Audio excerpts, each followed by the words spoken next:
The last thing Emma Carter heard before the lights clicked to closed was the soft rattle of the shop's front door, followed by a voice she had prayed she'd never hear again.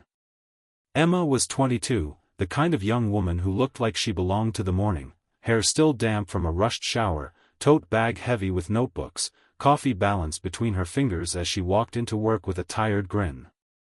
She'd built her life brick by brick, first the training, then the interviews, then the steady job she loved at a small cosmetics and pharmacy chain in a busy shopping district. It wasn't glamorous, but it was hers. She liked helping people, liked the neat rows of products and the quiet rhythm of stocking shelves and solving small problems before they became big ones. Outside of work, Emma stayed close to the people who had always felt like home. Her mother, Diane, called every evening, usually while stirring something on the stove.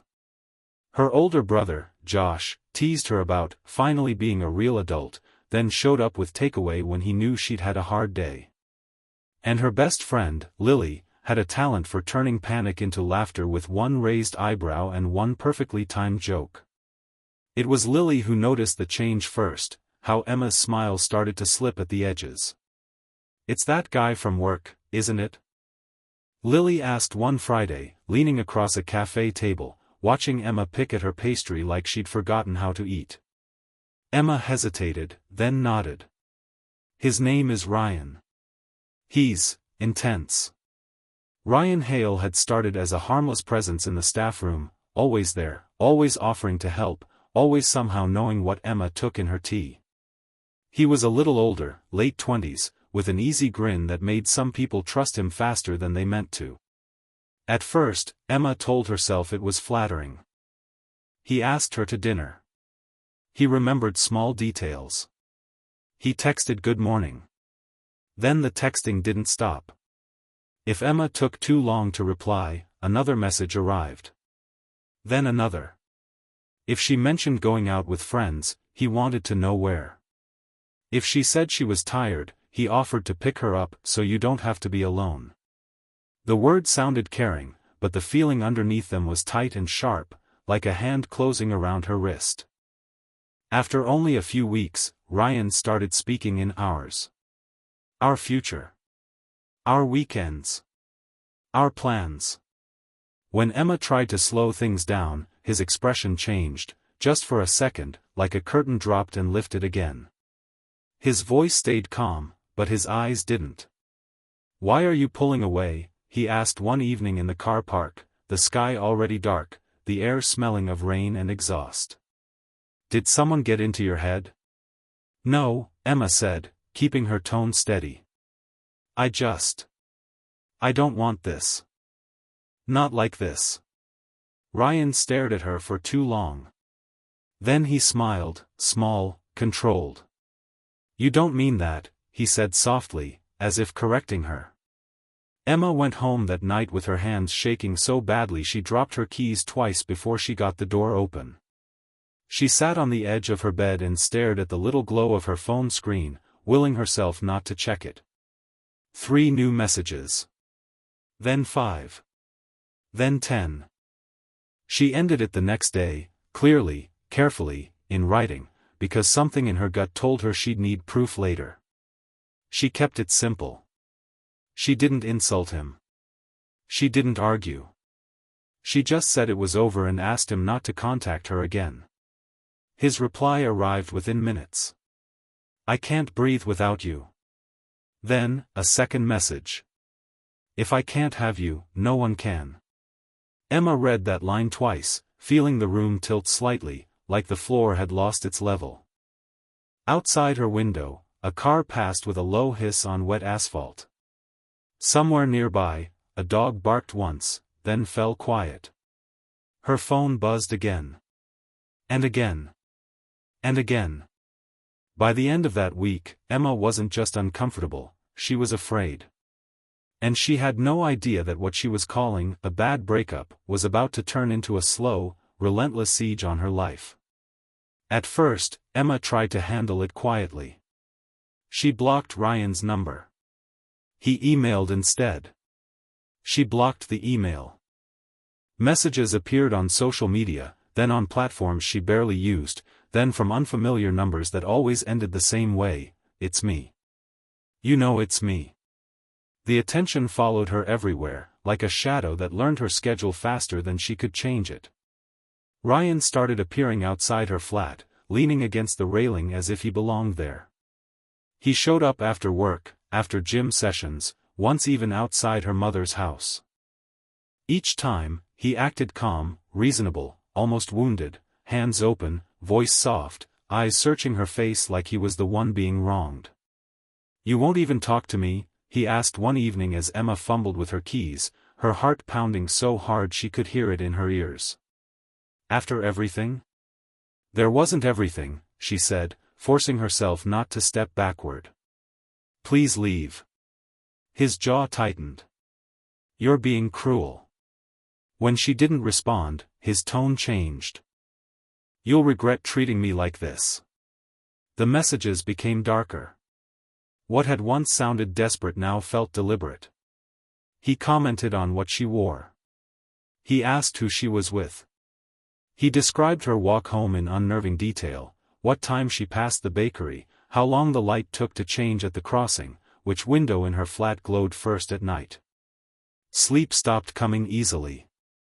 Emma lay awake listening to every sound, the hum of traffic, footsteps on the pavement, the lift doors opening somewhere in the building. She started leaving lights on, then the television, just to feel less alone. At work, she flinched whenever the front door chimed. Her manager noticed. "You don't look well," he said gently one morning. "Is something going on?" The words spilled out faster than Emma intended. The messages. The waiting. The threats she hadn't wanted to call threats until now. He listened, frowning deeper with every sentence, and promised to adjust her shifts so she wouldn't be closing alone. That afternoon, Emma went to the police. She brought screenshots, dates, times, every detail she'd carefully saved. The officer nodded, typing, asking measured questions. He told her they would speak to Ryan, issue a warning, log the complaint. "It's good you came in early," he said. "These situations usually cool down." Emma wanted to believe him. Ryan didn't cool down. After the warning, his messages turned cold and precise. "You embarrassed me. You think they can protect you?" One night, a message arrived that made her chest tighten so sharply she thought she might be sick. "I swear, I'll end you for this." Her mother insisted she come stay for a few days. Lily slept on her sofa, a baseball bat propped awkwardly beside the door like a charm against bad luck. Emma kept telling herself she was overreacting, that fear had a way of distorting everything. But Ryan was always one step ahead. He learned the new route she took to work. He waited outside the staff entrance instead of the front. He sent photos of places she had been hours earlier. Each encounter left Emma feeling smaller, worn down, like fear was slowly grinding her into something easier to control. When Ryan was arrested for breaching the warning, Emma felt a flicker of relief. It didn't last. He was released while awaiting court. Again. The system moved in careful, quiet steps. Ryan moved faster. What Emma didn't know, what no one knew yet, was that while she counted days and court dates, Ryan was counting something else entirely. Time stopped feeling real to Emma. Days blurred into a cycle of vigilance, checking over her shoulder, scanning reflections in shop windows, memorizing exits wherever she went. Fear became a quiet companion, sitting beside her even during ordinary moments, whispering reminders that nothing was truly ordinary anymore. Ryan remained free while the case crept forward. Each release felt like a verdict in itself, not serious enough, not urgent enough.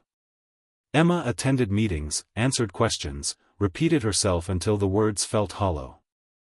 The threat messages were acknowledged, logged, filed. The danger, somehow, remained abstract. "You're doing everything right," she was told more than once. But doing everything right didn't make the messages stop. Ryan grew bolder. He stopped hiding his anger behind wounded language. His words carried certainty now, the tone of someone who believed the ending was already written. You can't avoid me forever. You'll see. Emma changed her routines again. She left work earlier when she could, asked colleagues to walk her to the bus stop, avoided places she loved because he had mentioned them once. Her world narrowed, slowly and quietly, until it felt like she was living inside a shrinking circle. At home, Diane watched her daughter move through rooms like a guest in her own life, tense, distracted, flinching at sudden sounds. She urged Emma to push harder, to demand protection, to refuse to be dismissed. So Emma did. She reported every message. Every appearance. Every violation. She documented the escalation carefully, her fear now sharpened into determination. She spoke plainly about what she believed Ryan was capable of. He said he'd end me, she told one officer, her voice steady despite the tremor in her hands. I believe him. Still, the response remained cautious. Procedures were followed. Risk was assessed. Ryan was labeled distressed, emotional, fixated, but not dangerous enough to detain. What Emma couldn't see was what Ryan was doing during those gaps in accountability. He stopped contacting her as often. The silence felt unsettling rather than comforting, like the pause before thunder. Behind the scenes, he was making plans, quiet, deliberate steps taken far from Emma's sight. He traveled abroad briefly, returned without explanation, and told no one what he had brought back with him. To the system, Ryan appeared to be complying. To Emma, the quiet felt wrong. Then, suddenly, the messages slowed. Days passed without contact. Then weeks. The court date loomed closer. Friends tried to reassure her that it was finally burning out. Maybe he's realized it's over, Lily said carefully. Maybe this is it. Emma wanted to believe that more than anything. She began reclaiming small pieces of her life. She laughed again, cautiously. She accepted extra shifts at work. She stopped sleeping with the lights on. The tension in her shoulders eased, just a little, as hope crept back in. The ordeal, she told herself, was nearly finished. But Ryan wasn't gone. He was waiting. The sense of relief Emma felt was fragile, like glass stretched thin. Still, she clung to it. The silence had lasted long enough to feel meaningful. Court was approaching. Ryan hadn't appeared outside her flat in weeks. No messages. No shadows. For the first time in months, Emma let herself imagine an ending that didn't involve fear. On the evening it happened, the shop was quiet. Rain streaked the windows, blurring the streetlights into long amber smears. Emma worked the closing shift with two colleagues, chatting softly as they tidied shelves and counted tills. The air smelled faintly of perfume samples and cleaning spray. At 7:58 p.m., one of her coworkers checked the time. Nearly done, she said with a tired smile. Emma nodded, pulling on her coat, already thinking about the warmth of home, the relief of another ordinary night. The front door locked with its usual metallic click. The shutters were halfway down. Then came the sound. Footsteps. Calm. Unhurried. Emma turned before she saw him, her body reacting faster than her mind. Ryan stood just inside the entrance, the shutter frozen above his head. He looked composed, almost peaceful. His jacket was zipped neatly. His hair was tidy. He smiled as if they'd arranged to meet. For a split second, Emma couldn't move. You didn't think it would end like that, did you? Ryan said quietly. One of the staff froze. Another stepped back, confused, sensing danger without understanding it. Emma opened her mouth to speak, to shout, to run, something, but the moment shattered too fast. The violence was sudden, brutal, and final. Screams echoed against tiled walls.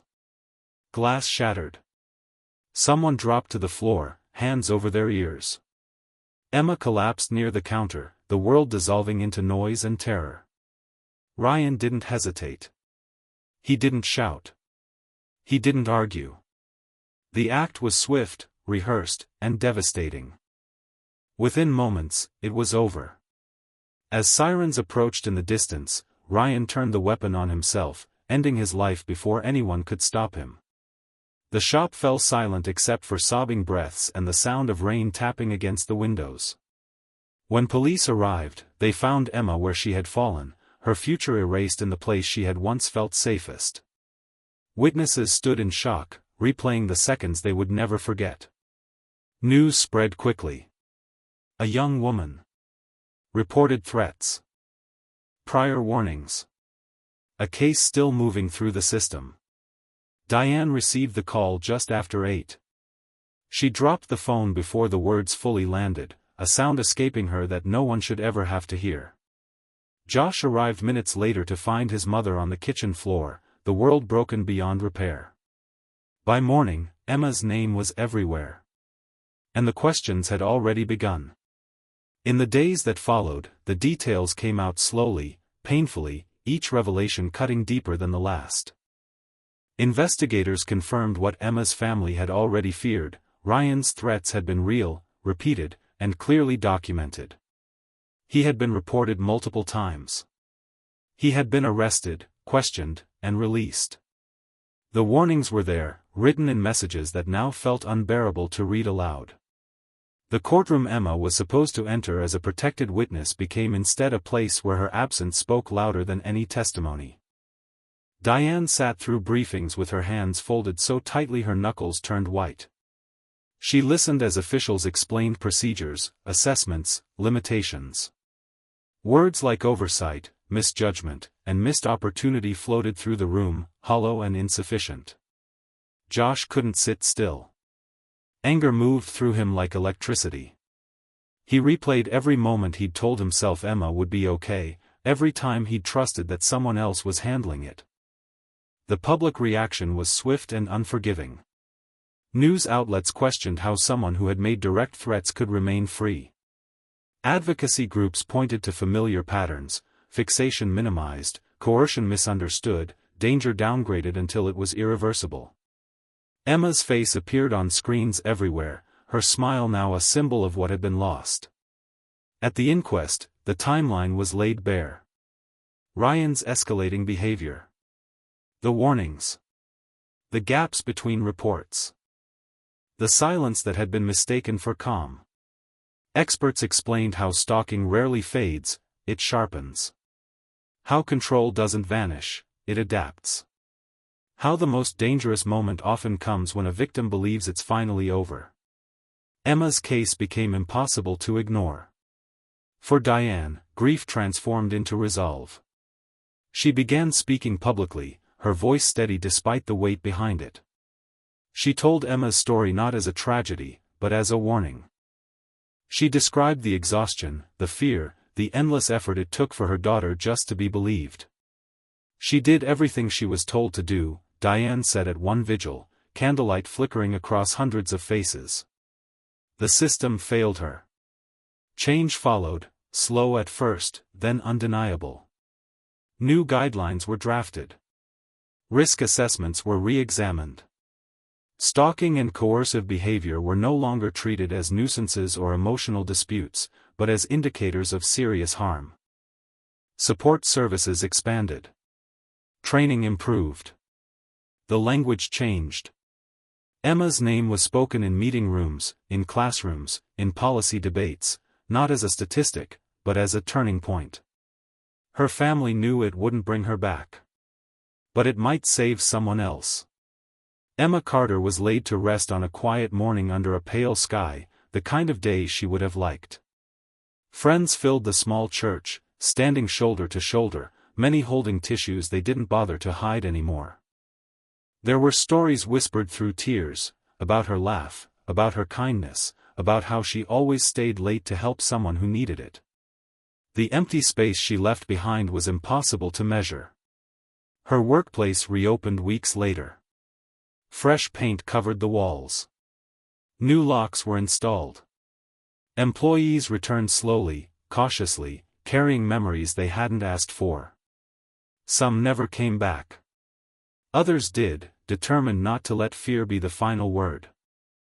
For Diane and Josh, life split cleanly into before and after.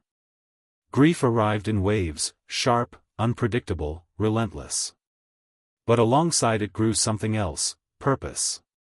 They met with lawmakers, police leaders, victim advocates. They repeated Emma's story again and again, even when it hurt, even when their voices shook. They spoke about warning signs. About how silence doesn't mean safety. About how obsession can masquerade as love until it's too late. Over time, laws changed. Stalking was recognized not as persistence, but as danger. Threats were taken seriously. Protective measures strengthened. Training improved. Victims gained clearer paths to safety and support. None of it erased what happened. But it shifted the future. Emma became more than a name in a headline.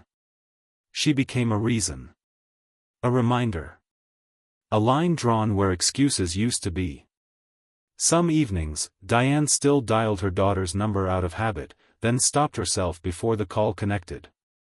Josh kept one of Emma's old notes in his wallet, a grocery list written in her looping handwriting, ordinary and precious. And somewhere, in a life that never got to be fully lived, Emma's voice still echoes, not in fear, but in warning. Because stories like hers don't end when the lights go out. They end when someone listens.